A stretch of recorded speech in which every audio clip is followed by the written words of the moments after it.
everyone, welcome back to my channel, True Crime and Felines. If you are a returning subscriber, welcome back, my feline friend. If you are new here, my name is Brandy, and every Friday I bring you a true crime case or mystery with one or more of my fabulous felines. This case was suggested to me by Red Leader Lou. So thank you for that. And when I read the suggestion, I was like, yes! Oh my god, I cannot believe I forgot about this case, or it didn't come to mind to cover. I grew up in the 80s and I watched WWF wrestling religiously. Royal Rumbles were a family affair, guys. It was huge and it was so much fun to cheer for your favorite wrestler, which my favorite wrestler was actually Hacksaw Jim Duggan. Quick story, a couple of years ago he was at one of the Comic-Cons that we went to. Now, Comic-Cons usually give you a list of all the celebrities or personalities that are going to be there, and Hacksaw was not on the list because I tell you, I would have saw it. So imagine my surprise when we come walking up and I find his table. I freaked out. He ended up being a super nice guy, talked to us for like 20 minutes, and he even taught me the proper technique for a chokehold in case my husband gets out of line. Hacksaw, you are still my favorite. But today we are talking about Bruiser Brody and his unfortunate end. So, let's get started. Bruiser Brody was actually born Frank Goodish in June 18th, 1946 in Pennsylvania. Now, I will continue to refer to him as Brody so there's no confusion. So, Brody was an athlete all of his life. He was actually an all-star football and basketball player in high school. In college, he played football for West Texas A&M, who at the time was known as West Texas State. And then he played some professional football for a couple years after college. Now, once he got out of the professional football, he was actually working as a sports writer when the famous Fritz von Urich had approached him and asked him if he was interested in being a professional wrestler. When Brody said yes, Fritz would train him for the type of wrestling that we know and love today. Now, Brody made his debut in wrestling in 1973 in Dallas-Fort Worth and in Louisiana. He went under the moniker Bruiser Brody. However, when he wrestled in the Midwestern states, there was a wrestler named Dick the Bruiser, and out of respect for him, Brody would change his name in that promotion area to King Kong Brody. Now, Brody was a freelancer. He didn't really sign a contract with one federation or another. He worked in like all of them at the time. And back then there were a lot. There were, I'm sorry, I have to look away from the camera because there's a lot.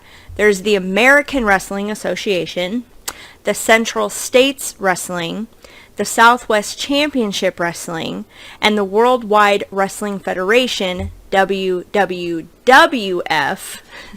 which turned into World Wrestling Federation, WWF, as I have known it.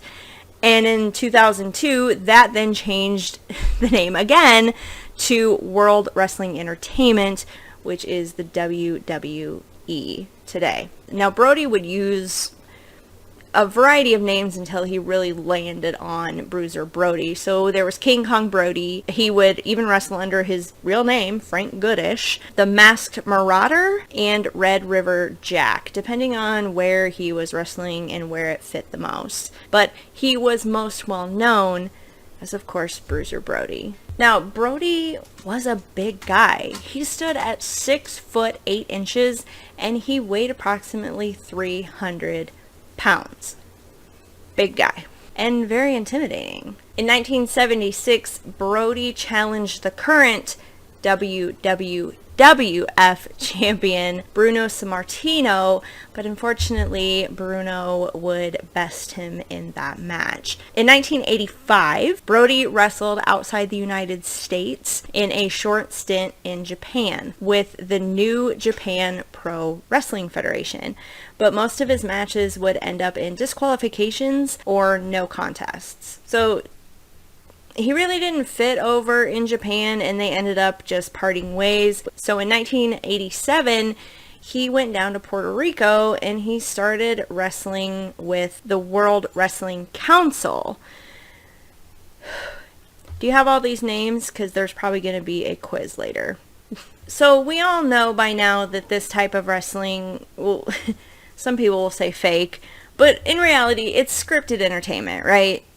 We know that. Well, back when Brody was wrestling, they were still really blurring the lines between reality and entertainment.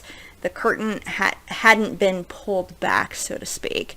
And in the wrestling world, there's several words like lingo that they used in order not to, they could talk openly in front of fans and not ruin it for them. So let's go through some of these words right now so you understand when I use them in the future what they are. So the first word is job. Job in the wrestling world is, to job to a wrestler. It means to lose a match to the wrestler. So if you are saying that, Hulk Hogan is supposed to job to Ultimate Warrior, that means Hulk Hogan was supposed to lose to Ultimate Warrior. That's the job. That's the script that's being written, the plan that's going forward. The next word is called a sell.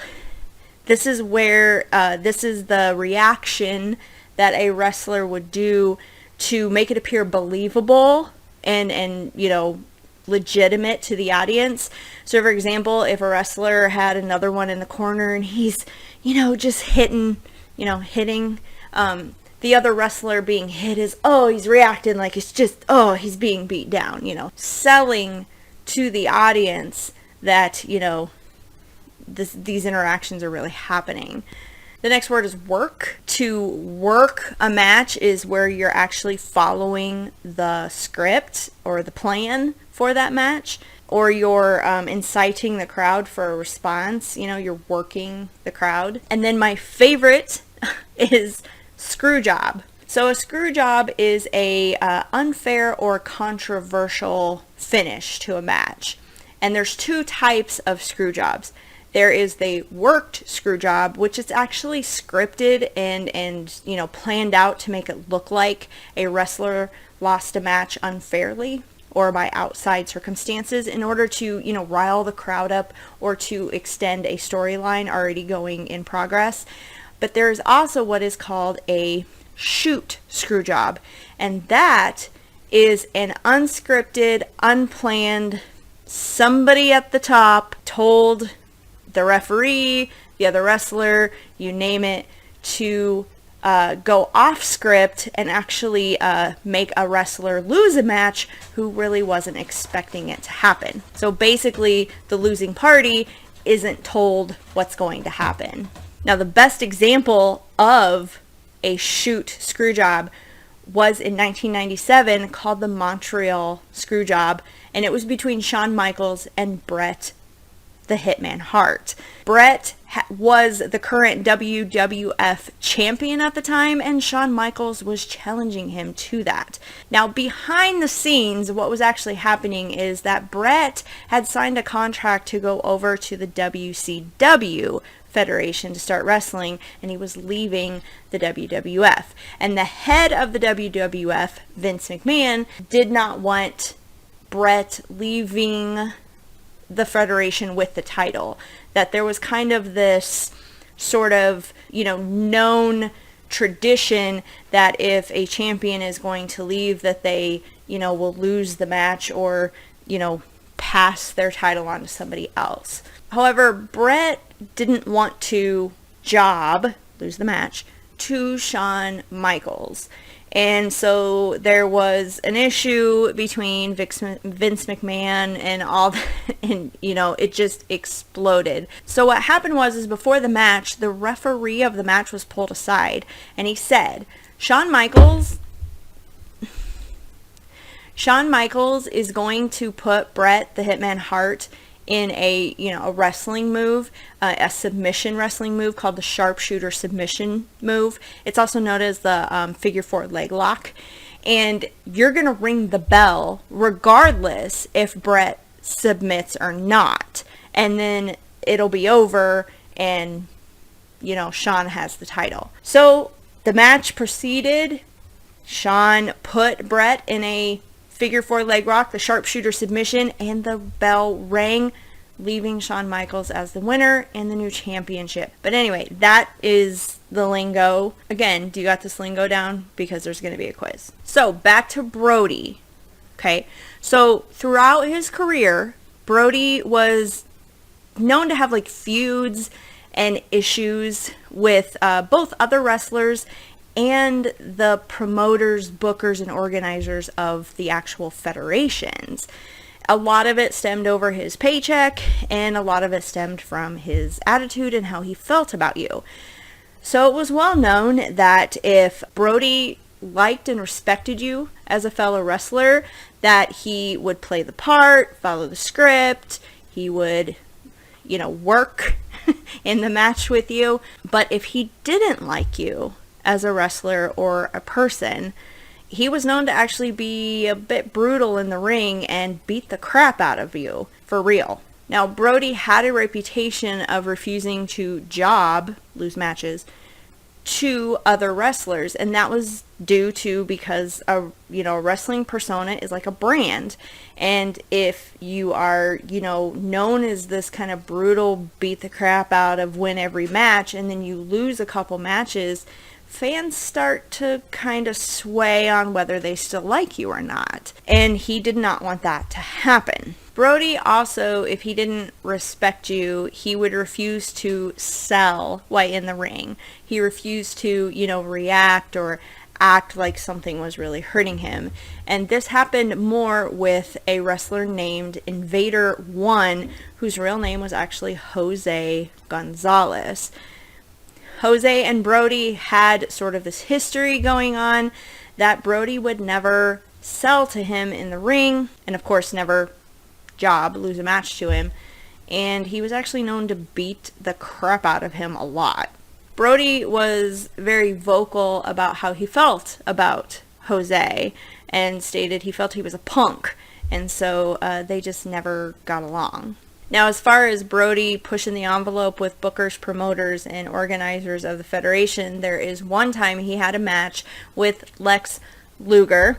Remember that guy? Oh, I hated him so much. He was such a dick. Anyway, in the middle, it was a steel cage match, and it was in 1987, and in the middle of the cage match, Brody just stopped working and just kind of stood in the ring, just stood there and not reacting to anything. Lex Luger and the referee were very confused, and they were trying to talk to him what are you doing? What's going on? Let's get on with this, whatever. And Brody refused. He just stood there and he wouldn't talk to anyone. To save face, the organizers scrambled, and they planned to do a finish to disqualify Lex Luger, and so the match was done and they could continue with the next one. Now, Lex Luger thought that Brody was upset with him, which Brody stated that wasn't the case, but there are a lot of scenarios out there. But what was really thought the issue is that Brody was upset over his paycheck for this steel cage match, or he hadn't been paid yet, or something along the lines of money. And so to embarrass the promoters, he just stopped their kind of main event and stood around and made them scramble. So he was almost like he was teaching them a lesson to not mess with Brody. However, regardless of all these issues, Brody never had trouble finding work because he was actually loved by the fans. even though they were a little scared of him at times as well. You see, Brody had this chain as part of his persona, and he would come walking out swinging it over his head, not really caring who was in the way. And there are other times in like places like Puerto Rico and Japan, he would jump out into the audience where the people were sitting and would swing the chain, and fans would just clamor to get out of the way. But they loved it. I mean, they had a story and it was exciting, right? I mean, who doesn't want to tell a story about diving out of the way of a chain when your favorite wrestler is coming at you? Now, Brody's personal life looked very different from his professional life. Now, Brody first married in 1968, but that marriage was short-lived and they divorced in 1970.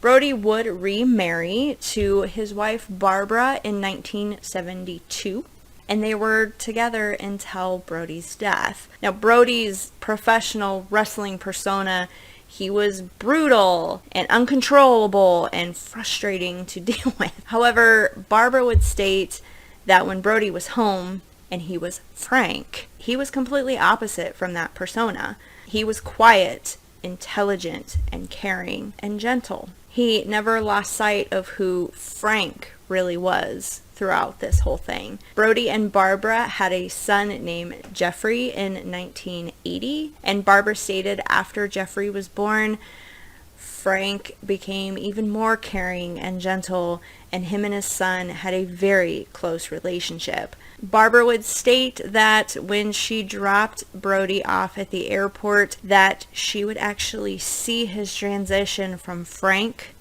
to Bruiser Brody. He said she would say outside the airport, he was husband, father, saying goodbye to his family, telling everybody good, he would miss them, he loves them, and he always had his hair back in a ponytail. And she said as soon as he said his goodbyes and he walked through those doors of the airport, he would pull his hair tie out and he became Bruiser Brody from then on until he got back home. Now on July 16th, 1988, Brody was in Puerto Rico. He was wrestling for the World Wrestling Council, and it's known for its brutal matches. The audience would throw rocks and stuff into the ring. Seeing blood during matches was actually a normal thing, and fans weren't happy until they saw blood. Brody was preparing for his match in the dressing room when fellow wrestler Jose Gonzalez, known as Invader 1, his kind of rival, had came in and asked Brody to step into the shower area to discuss some business. Now, in Puerto Rico, Jose Gonzalez, Invader 1, was actually one of the most celebrated wrestlers. Jose also was, besides wrestling, Jose was also the booking agent for the World Wrestling Council. So he helped in the creative direction of the company and also the outcomes of the matches. He helped script everything. So this dressing room was like a large dressing room, so it had other people in it. There was wrestlers Tony Atlas and Dutch Mantel in the room, and one of the co-owners of the Puerto Rico Federation, Carlos, was in the room as well. Now, Dutch stated that he just felt a lot of tension in the room, that it was heavy, and he just kind of wanted to get out of there. So he actually left the dressing room to go watch the crowd come in for the night's event. As Jose and Brody went into the shower area, which was kind of around the corner and hidden from the rest of the dressing room, Tony Atlas stated that he heard like a scuffle, and then he heard two loud like screams or moans that were coming from Brody. Tony ran to the shower area to find Brody bent over holding his bleeding stomach and Jose standing there with a knife. So Tony sprang into action and he grabbed Brody and actually pulled him backwards away from Jose. Jose had the knife up in the air and was coming down to stab Brody again.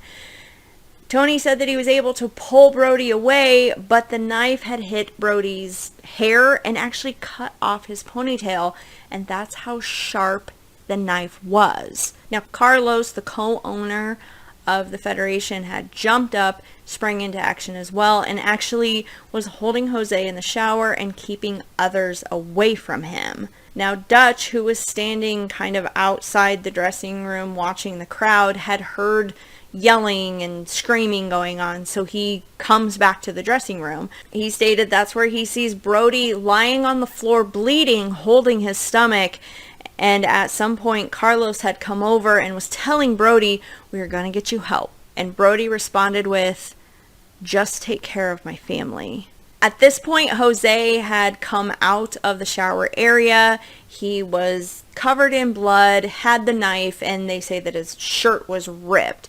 So a lot of people thought that them two had gotten into, a real fight, a real scuffle, and somewhere along the lines his shirt was ripped. Jose would end up actually leaving the arena at this time. Now, an ambulance was called, but due to this arena, this show going on was a sold out show. So the ambulance had a lot of trouble getting through the traffic around the arena. And then once they got up to the doors, they had to get through the crowd to get to the dressing room. So it was like an hour before they were able to reach Brody. Then, due to Brody's size, remember he's 6'8" and 300 pounds, the paramedics couldn't lift him.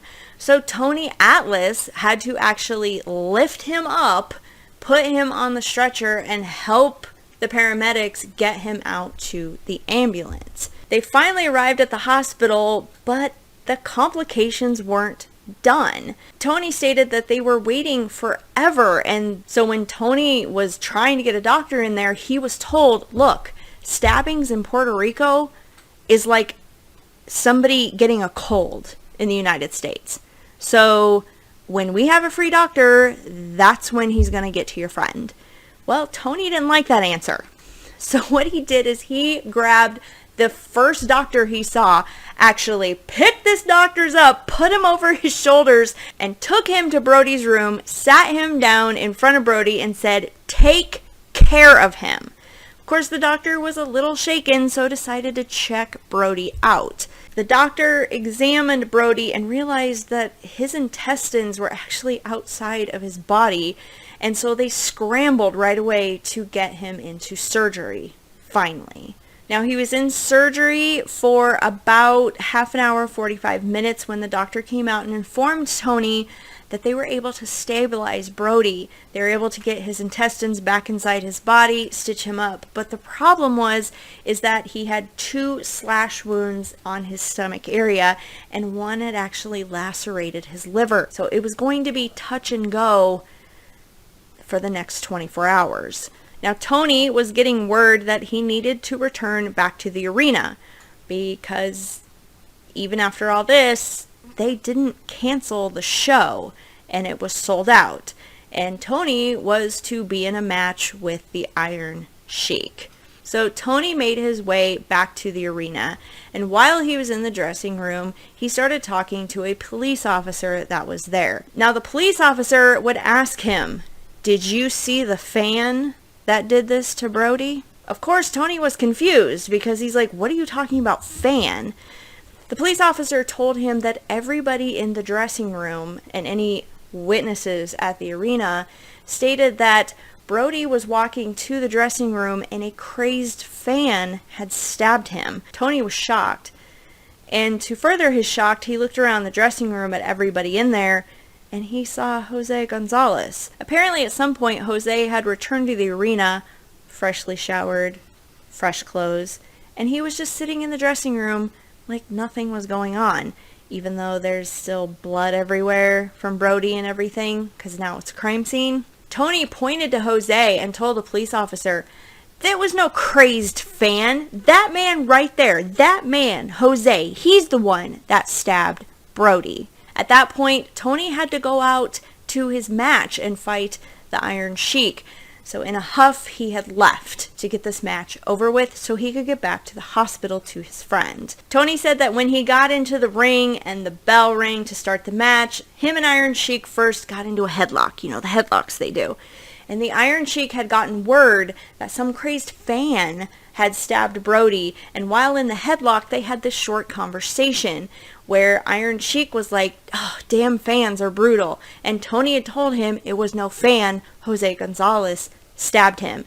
At that point, the Iron Sheik pulled away. It was only like a minute into the match, and the Iron Sheik was so mad, he just left the ring. So, of course, they disqualified him, and the match was over. Tony was satisfied because then he could get back to the hospital. However, on his way back to the dressing room, a fellow wrestler had stopped him and was holding Tony's bag. And Tony's like, "Why do you have my bag?" And he said, "Don't go to the dressing room and don't go to your hotel room. They are looking for you because you are talking." So Tony ended up just going to the beach that night and hanging out. He said he tried to sleep, but he kept being jerked awake because he was afraid. Finally, morning came and Tony ended up with Dutch. And that's when they heard that Brody did not make it through the night and unfortunately had passed away at the hospital of his injuries. Tony and Dutch would give their statements to police, their witness statements, and then after that was done, they hopped a plane back to the United States as quick as possible.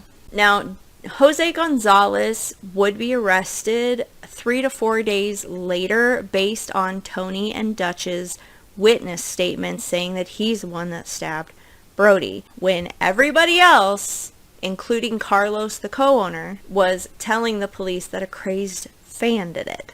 Of course, bail was immediately paid for Jose, so he never spent one night in jail. Now, an investigation was done, if you could call it that. There was a number of things that just weren't done or went wrong. For example, the knife that was used on Brody never surfaced and was never found. Tony and Dutch stated in their initial statements that, Brody and Jose has had a history of bad blood between the two. In the 1970s, Jose was trying to break into the United States market for wrestling, and he was put up against Brody. Well, in that match, Brody beat the crap out of him for real, so much that his head swelled up and he had to be taken to the hospital. As they were putting Jose in the car to take him to the hospital, many witnesses heard Jose saying, "One day, I'm going to kill that man." There was also information that came out that Brody was brokering a deal to buy into the World Wrestling Council in Puerto Rico to become like a co-owner or minority owner of the federation. And his first order of business was to get rid of Jose. Now, Jose had a lot going on about this time. 3 months before the stabbing, he unfortunately lost his young daughter. She passed away. And now he was looking at losing his job on top of it. It wasn't turning out to be a good situation for these two highly charged individuals to be in a room together like ever. So a couple months later, the trial began for Jose Gonzalez, and Tony Atlas and Dutch Mantell was actually marked down as no-shows at the trial. And because they were the only two witnesses that had a different witness statement than everyone else, the verdict came down that Jose acted in self-defense. So he walked away free as an acquitted man. Tony and Dutch didn't even know the trial was going on, and then was told when the verdict came in, and they helplessly watched from the United States on TV what the verdict was. Of course, they wondered why they weren't called to this trial or even informed about it. Well, they got their answer when the actual trial summons got to them 10 days after the verdict was given. Somehow their summons was late, got lost in the mail, something. A year after the stabbing in 1989, there was a big repackaging, kind of marketing, promotional push around Jose Gonzalez as Invader 1 wrestler, that he was a good guy. And, you know, they were trying to save their big money wrestler's reputation, pretty much. And apparently it worked. Jose would go on to actually replay this stabbing scenario as a storyline with another wrestler as the aggressor in front of the Frontier Martial Arts Wrestling promotion. Kind of tacky if you ask me, but Jose would wrestle his last match in 2019 at the age of 73. He resides in Puerto Rico and advertises his availability for children's parties on his Facebook page. Brody was cremated in Puerto Rico and then brought back to the United States by his wife and son. The New Japan Pro Wrestling Federation, you know, he was pretty popular over there at his time when he wrestled with them. So they held this tribute to him and invited Barbara, his wife, and Jeffrey, his son, to be a part of it. Barbara and Jeffrey stood in a ring while 17,000 fans chanted Brody's name.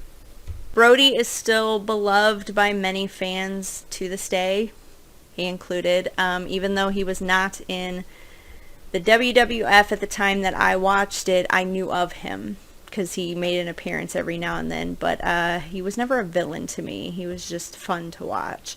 Jose, Invader 1, however, in the wrestling world, especially in the United States, is considered kind of an outcast, and everyone thinks he is a murderer. There is a series called Dark Side of the Ring, and it tells various kind of stories in a documentary style of things that happen behind the scenes of the wrestling world in the 70s, 80s, and some in the 90s as well. I do recommend you watch it. I will put the link in the description box. There's 2, maybe 3 seasons.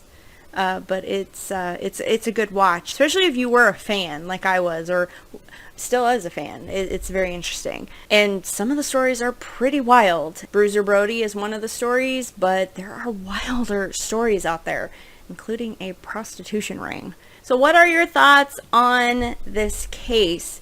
Do you think Jose did it in self-defense, really, or did Jose plan this all along? I'd love to hear what you think in the comments down below. If you would like to become a feline friend, please hit that subscribe button, and I will be back next Friday with cats. Come here. With cats, with my fabulous felines, and we will bring you another true crime case or mystery. Thanks, guys. Say bye, girls.